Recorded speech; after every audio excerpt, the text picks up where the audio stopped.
तो अब एक ही रास्ता बचता है कि जनता को रोड पे आना होगा, संवैधानिक तरीके से, लोकतांत्रिक तरीके से अपनी आवाज़ को बुलंद करना होगा, और हम ऐसा करेंगे। इसी के लिए हम रात दिन पूरे देश में जाके लगे हैं कि पूरे देश के लोगों को एकजुट करके इसको जन आंदोलन बना दें, ताकि हम देश के प्रजातंत्र को बचा पाएं, ताकि इस ईवीएम को हटा पाएं और बैलेट पेपर को वापस ला पाएं। लेकिन सर, जिन पार्टियों को सांसद बनेंगे, विधायक बनेंगे, क्या वो पार्टी आपके समर्थन में है, आपके साथ है? देखिए, हम पूरी कोशिश में हैं कि इसको जन आंदोलन बनाएं, और देश की जनता के साथ साथ राजनीतिक पार्टियां भी इस मुद्दे पर रोड पे आएँ। और मुझे पूरा विश्वास है कि आने वाले 10 दिन के अंदर राजनीतिक पार्टियां भी इस मुद्दे पर साथ में आके रोड पे लड़ाई को लड़ेंगी। देहात में जो वोटर होते हैं, गांव में, क्या आप वहां जा रहे हैं? कैसे पकड़ बनाओगे? हम पूरे देश के अंदर जा रहे हैं। अभी आने वाली 17 तारीख को नागपुर के इंदौरा में बहुत बड़ी सभा है, 18 तारीख को पुणे के अंदर है, 24 तारीख को जयपुर के अंदर है। तो अलग अलग राज्यों में अलग अलग जगह पूरे देश में लोग लगे हुए हैं। 4 तारीख को भी लखनऊ में थे हम लोग। हमारे स्वतंत्रता सेनानियों, लाखों लोगों ने अपनी जान की कुर्बानी देकर अंग्रेजों को से भारत को आज़ाद कराया था, और उस आज़ादी में भी उस वक्त सब सारी चीज़ें खिलाफ थी, लेकिन जनता रोड पे उतरी, अल्टीमेटली अंग्रेजों को जाना पड़ा। तो आज हम देश के लोगों की आज़ादी बचाने के लिए, देश के संविधान को बचाने के लिए, देश के लोकतंत्र को बचाने के लिए इस लड़ाई को लड़ रहे हैं, और इस लड़ाई को लड़ने में जो भी कुर्बानी देनी पड़ेगी हम देंगे। सुप्रीम कोर्ट के ऊपर भी दबाव साफ नज़र आता है, क्योंकि सुप्रीम कोर्ट में जो जजेस बैठे हैं वो भी तो इंसान है, दबाव उनके ऊपर भी है। आपको याद होगा, सुप्रीम कोर्ट के 4 वरिष्ठतम जजों ने 2018 में जनवरी में सुप्रीम कोर्ट के अंदर ही प्रेस कॉन्फ्रेंस की थी, और उसमें कहा था कि हम लोग जनता की अदालत में आए हैं, देश का लोकतंत्र खतरे में है, देश का संविधान खतरे में है, जनता आकर देश के लोकतंत्र को बचाए।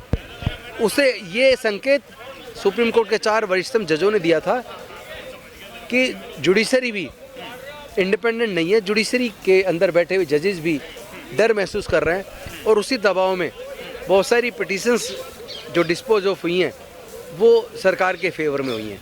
कहना ये है कि जो चंद्रचूड़ साहब की बेंच फैसला नहीं कर पाई, अब वो जनता फैसला करेगी, यानी कि आपने पूरा मामला चंद्रचूड़ जी को, जस्टिस चंद्रचूड़ जी को भी जनता की मदद की ज़रूरत है। हाँ।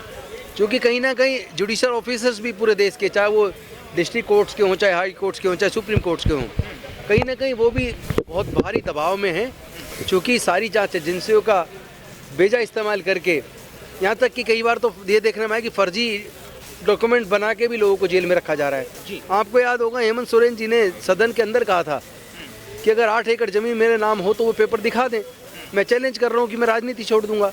लेकिन अभी तक कोई जांच एजेंसी या केंद्र सरकार सामने नहीं आई है। 28 तारीख को हम लोग राजकोट में, गुजरात में थे। तो पूरे देश में ईवीएम हटाने के लिए और देश के लोकतंत्र को बचाने के लिए, बैलेट पेपर वापस लाने के लिए, देश के संविधान को बचाने के लिए लोग सड़कों पर आ रहे हैं। लेकिन सरकार भी ईवीएम लेकर जा रही है गांव-गांव में। अब तो सरकार, देखिए, चोर की दाढ़ी में तिनका, सरकार ईवीएम लेके जा रही है, लेकिन ईवीएम क्या अंदर कौन उसमें सॉफ्टवेयर डाल रहा है, क्या उसके अंदर मैनिपुलेशन चल रहा है, क्या प्रोग्रामिंग कर रही है, कौन कर रहा है, उसका सोर्स कोड किसके पास, आम जनता को क्या पता। लेकिन प्रचार चल रहा है कि मोदी की गारंटी चल रही है देश में।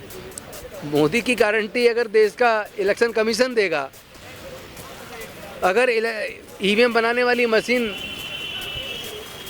बनाने वाली कंपनी में अगर 7 में से 4 डायरेक्टर बीजेपी के पदाधिकारी होंगे, तो फिर ऐसी ईवीएम पे देश के लोग भरोसा नहीं कर रहे हैं। और बड़ा सवाल ये है कि जिस तरीके से आपके कई एडवोकेट से जब बात की तो वो कहते थे कि चंद्रचूड़ साहब को सोमोटो लेना चाहिए, लेकिन आपका फाइल होने के बाद भी, केस फाइल होने के बाद भी एक डिस्कशन कर दिया जाता है और उसको एक लाइन में खत्म कर दिया विदाउट रीजनिंग जिस तरह डिसमिस की गई है पिटीशन, इससे ये प्रतीत होता है कि जस्टिस चंद्रचूड़ जी भी दबाव में हैं, और जनता अगर खड़ी हो जाएगी तो उनको भी मनोबल बढ़ेगा और चीज़ें बदलेंगी, फिर वो सुमोटो भी कार्रवाई कर सकते हैं।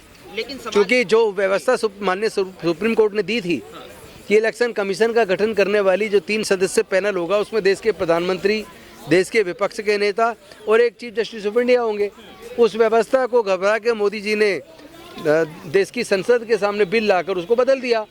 अब उस पैनल के अंदर 3 लोगों में 2 लोग केंद्र सरकार के, देश के प्रधानमंत्री हैं, कानून मंत्री हैं, और तीसरे सदस्य विपक्ष के नेता हैं। वो अल्पमत में है, बहुमत में बीजेपी हो गई।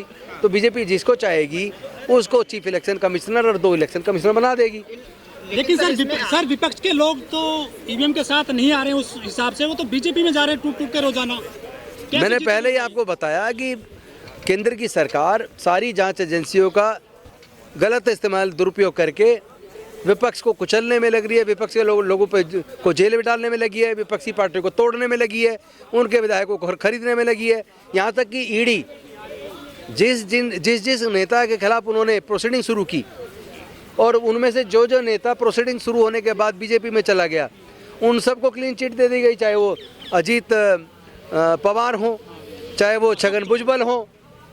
अशोक चौहान ठीक है, नहीं बहुत सारे लोग चले गए, अशोक चौहान नहीं, बहुत सारे लोग चले गए हैं।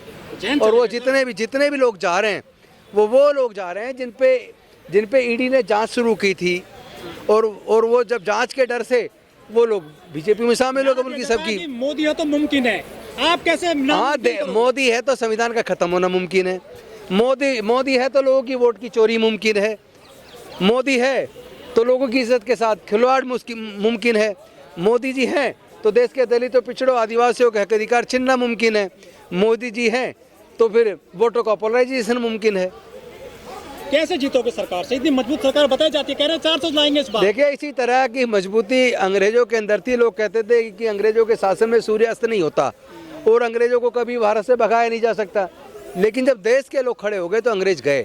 तो जब देश के लोग खड़े हो जाएंगे तो मोदी जी भी चले जाएंगे, आपको ज्यादा चिंता करने की जरूरत नहीं है। निराशा हाथ लगी, आप तो कैसे जीतोगे? हम निराश नहीं है, हम तो जानते थे कि ये दबाव कोर्ट के ऊपर भी है, इसलिए हम इसको जन आंदोलन बना रहे ताकि जब जनता खड़ी हो जाएगी तो देश के जजेस को भी मनोबल बढ़ेगा और मुझे लगता है उसके बाद न्याय लोगों को मिलना शुरू हो जाएगा। आखिर सवाल इसमें ये भी है कि आप पीएमओ घेरने का जो है आह्वान कर चुके हैं और जो है राष्ट्रपति जी को ज्ञापन दिया, उसका क्या निष्कर्ष निकला और इससे अब जो 25 तारीख की आपकी कॉल है उससे क्या निष्कर्ष निकलने की उम्मीद? देखिए, ये सारी जो कोशिशें हमारी चल रही है वो देश के प्रजातंत्र को, लोकतंत्र को बचाने की, ईवीएम हटाकर बैलेट पेपर वापस लाने की इसलिए चल रही है ताकि जनता को अगर ये पता लग जाए उनकी वोट की चोरी हो रही है और देश की पूरी जनता, अगर करोड़ों लोग अगर सड़क पे आ जाएं, मुझे नहीं लगता फिर कोई भी जांच एजेंसी वो इस बीजेपी के इशारे पे काम करेगी।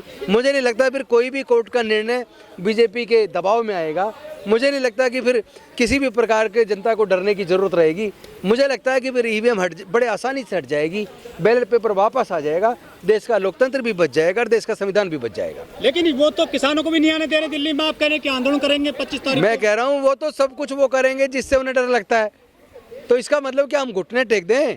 हम घुटने टेकने वाले नहीं हैं। हम देश के लोगों को समझा रहे हैं, उनको उनके अधिकारों के प्रति जागरूक कर रहे हैं, उनकी वोट चोरी होने के प्रति उनको जागरूक कर रहे हैं और हम आह्वान कर रहे हैं वो सड़कों पर आए। और मुझे खुशी है कि पूरे देश के अंदर लोग सड़कों पे आ रहे हैं और ये जन आंदोलन बनता जा रहा है और निश्चित तौर पर मुझे भरोसा है कि ईवीएम हटेगा, बैलेट पेपर वापस आएगा। लेकिन मोदी सरकार तो रतन बांट रही है सर, रतन। धन्यवाद।